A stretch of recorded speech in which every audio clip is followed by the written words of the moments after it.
TV 18 news 18 ప్రేక్షకులకు నమస్కారము. RTC వారు ప్రతి పండక్కి ఎట్లాగా తిప్పినట్టే దసరాకి సంక్రాంతికి ఏ విధంగా తిప్పుతున్నామో ఈ సంవత్సరం కూడా సంక్రాంతికి స్పెషల్ బస్సెస్ అన్ని ప్లాన్ చేయడం జరిగింది. లాస్ట్ ఇయర్ మాకు మంచి ఆదరణ వచ్చింది. 144 బస్సులు తిప్పాము సంక్రాంతికి ముందు తర్వాత మొత్తం కలిపి. అంటే మనం ఎక్కువగా తిప్పే బస్సులు బెంగళూరు, హైదరాబాదు, చెన్నై, విజయవాడ. కొద్ది బస్సులు మాత్రం ట్రాఫిక్ ఎక్కువ ఉంటే తిరుపతి వరకు తిప్పుతాం. సో ఆ విధంగా బస్సులు తిప్పడం జరిగింది.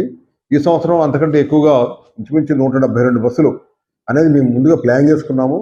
కానీ ట్రాఫిక్ని బట్టి ఇంకా ట్రాఫిక్ వస్తే అప్పటికప్పుడు మేము ఎక్స్ట్రా బస్సులు పెట్టడానికి అవకాశం ఉంది. అవి కూడా పెడతా ఉంటాము. సో దీంట్లో ముఖ్యంగా గమనించవలసింది ఏంటంటే, అంతకుముందు మనం బస్సులు తిప్పినప్పుడు 50% అదనంగా తీసుకునేవాళ్ళం ఛార్జీలో. ఇప్పుడు అటువంటి 50% అదనపు ఛార్జీలు లేవు. లాస్ట్ ఇయర్ కూడా అట్లా తిప్పాము. ఈ సంవత్సరం కూడా అదేవిధంగా ఆ కేంద్ర కార్యాలయం ఉత్తర్వుల మేరకు అదేవిధంగా తిప్పుతూ ఉన్నాము. సో దయచేసి యొక్క ప్రయాణికులు మన ఆర్టీసీ యొక్క సర్వీసెస్ని సురక్షితంగా రావడానికి అవకాశం ఉంటుంది. అంచేత ఆర్టీసీని ఆదరించవలసింది కోరుతూ ఉన్నాను. దీంట్లో మన సింహభావం ఎక్కువగా బస్సులు మనం తిప్పేది హైదరాబాద్కి 48 బస్సులు మనం ప్లాన్ చేస్తాము సంక్రాంతికి ముందు. దాని తర్వాత సంక్రాంతి అయిన తర్వాత కూడా మేము 30 బస్సులు ఎక్స్ట్రా ప్లాన్ చేసాము. సో మొత్తం వెరసి 78 బస్సులు ఎక్కువగా మనం హైదరాబాద్ పెట్టడం జరిగింది. అదేవిధంగా బెంగళూరుకి ఇప్పుడు సంక్రాంతి కంటే ముందు 25 బస్సులు, సంక్రాంతి అయిన తర్వాత ఒక 31 బస్సులు, మొత్తం 56 బస్సులు ఎక్కువగా ప్లాన్ చేసాము. అదేవిధంగా విజయవాడకి సంక్రాంతి ముందు సంక్రాంతి తర్వాత కలిపితే 24 బస్సులు ప్లాన్ చేయడం జరిగింది.